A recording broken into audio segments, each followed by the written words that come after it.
Vamos a empezar con los compuestos binarios. Hay compuestos binarios, terciarios, cuaternarios, como ya les había puesto, ¿verdad? Entonces los binarios son los que están constituidos por dos elementos. Acá está primero los óxidos básicos.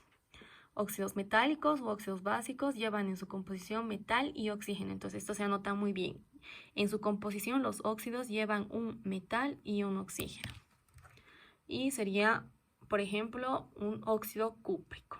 Y así sería su función química. Esta, su función química. Ahora los anhídridos. En este caso son óxidos no metálicos o óxidos ácidos, ¿ya? Están constituidos por no metal y un oxígeno. Entonces están constituidos por un no metal y un oxígeno. Ya pone igual. Un ejemplo sería el dióxido de carbono. No se olviden. Entonces, en los óxidos está compuesto por un metal y un oxígeno. En los anhídridos están constituidos por un no metal y un oxígeno. Ahora, los hidruros igual son compuestos binarios, porque solamente llevan dos elementos. Son compuestos que están formados por metal e hidrógeno, me dice. Entonces, en este caso los hidruros están conformados por metal y un hidrógeno. En este caso, diodruro de magnesio, un ejemplo, sería este, ¿ya? Ahora, hidrácidos, me dice. Seguimos en compuestos binarios. Compuestos formados por hidrógeno y un no metal. Este es un metal con un hidrógeno y este es un no metal con un hidrógeno, ¿ya?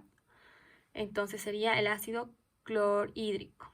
Entonces el hidrógeno está primero y el no metal está después. Sal binaria, me dice.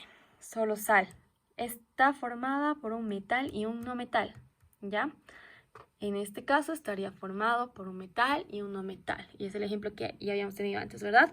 Cloruro de sodio. Es la sal común. Entonces, acá está el sodio. Primero el no metal. Primero el metal y luego el no metal. Sodio es un metal y cloro es un no metal. Entonces sería una sal binaria que está formada por un metal, que en este caso en el ejemplo sería sodio, y un no metal, que sería el cloro, ¿verdad? Ahora, pasamos a los compuestos ternarios. Entonces nos dice, están constituidos por tres elementos, por eso son ternarios, ¿ya? ¿Y qué dice? Son bases o hidróxidos. El primer ejemplo. Están formadas por un metal y un radical oxidrilo, OH, ¿ya? Son bases. Cuando tengo la presencia de un OH, este radical oxidrilo, entonces son bases o hidróxidos, ¿ya? A este radical se le llama radical oxidrilo, no se olviden. Ahora, sería un hidróxido de potasio, el ejemplo que tengamos, ¿ya? Entonces, está formado por un metal, que en este caso sería el potasio, y el OH, ¿no es cierto? Generalmente al revés se escribe. Error de type. Ahora, B tienen en su composición hidrógeno, un no metal y un oxígeno. Son los oxácidos. El ácido sulfúrico, por ejemplo. Miren, es transparente, solamente que es un ácido muy peligroso en realidad y se utiliza para muchas cosas, sobre todo en la industria, ¿sí? Tienen en su composición hidrógeno, un no metal y un oxígeno. Entonces tienen en su composición hidrógeno, acá estaría el metal, que está el azufre y el oxígeno, ¿verdad? Generalmente se utiliza este ácido para compactar cosas y demás. Es muy peligroso, al menos desprende una sustancia bien complicada. Yo cuando estaba haciendo mis prácticas y he trabajado bastante con este ácido en la industria, entonces es un ácido muy, muy interesante también para estudiar.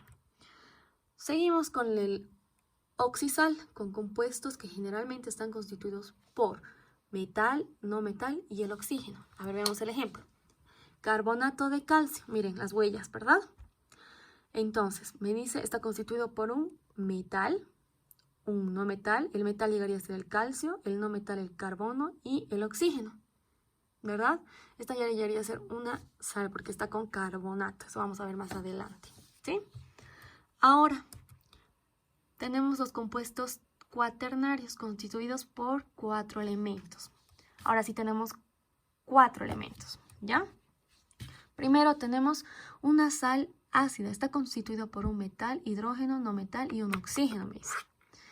Ya es una oxisal ácida. Entonces va a estar constituida por un metal, un hidrógeno, un no metal y un oxígeno.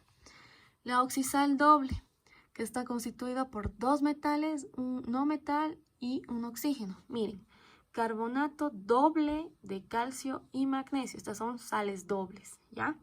Entonces tenemos un metal, que es el calcio, un no metal, que sería en este caso, me dice otro metal, ¿verdad? Porque está constituida por 2 metales, entonces el calcio y el magnesio, y es un no metal, que aquí sería el carbono, y el oxígeno, que sería acá, ¿verdad? Así de simple. Ahora, la nomenclatura de las funciones, me dice.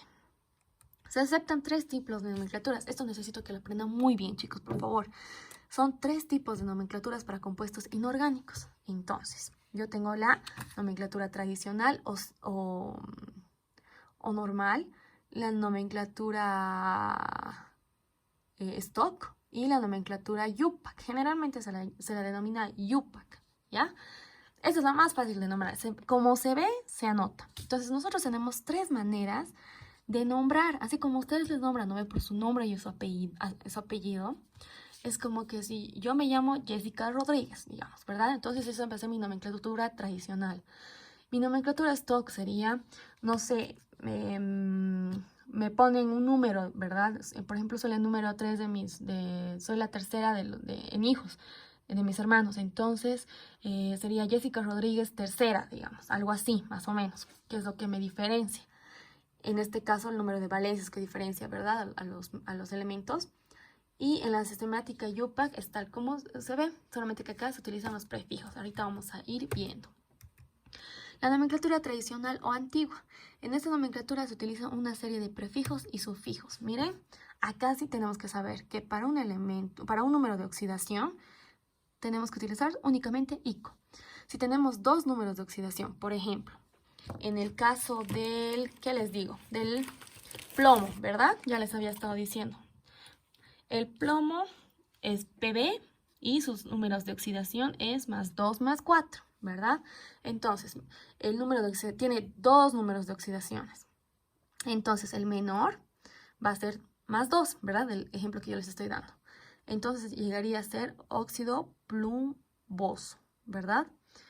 Y para el número de oxidación mayor sería óxido plúmbico. Del cobalto, por ejemplo.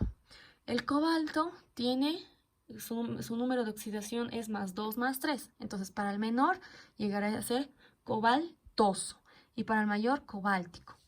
3 números de oxidaciones. El menor va a ser hipooso, oso e ico. A ver, ¿quiénes tienen 3 números de oxidación? Puede ser el azufre, porque el azufre obviamente tiene con menos 2, pero con sus valencias positivas sería más 2, más 4 y más 5. Entonces, para el azufre, el menor, el más 2, sería hiposulfuroso, ¿verdad? Para el que le sigue, más 4, sulfuroso. Y para el más 6, que es su valencia mayor, es sulfúrico, ¿ya? Ahora, cuando tienen 4 números de oxidación, por ejemplo, ¿quiénes? Los cloros, bromos, ellos tienen, ¿no es cierto? 4 números de oxidación, más 1, más 3, más 5, más 7. Entonces empiezo con el cloro, por ejemplo, hipocloroso. Seguimos. Eso sería con más 1. Con más 3 sería cloroso. Con más 5 sería clórico. Y con más 7 sería perclórico. Así de sencillo. Ahora, la nomenclatura stock nos dice el número de oxidación del elemento, nos indica al final el número en romanos entre paréntesis. En caso de que el elemento tenga solo una valencia, no es obligatorio usar el paréntesis. Por ejemplo, miren, en este, ¿no es cierto? Les he dicho que cuando es OH, radical oxidrilo, son hidróxidos. Entonces sería, este es el hierro, ¿verdad?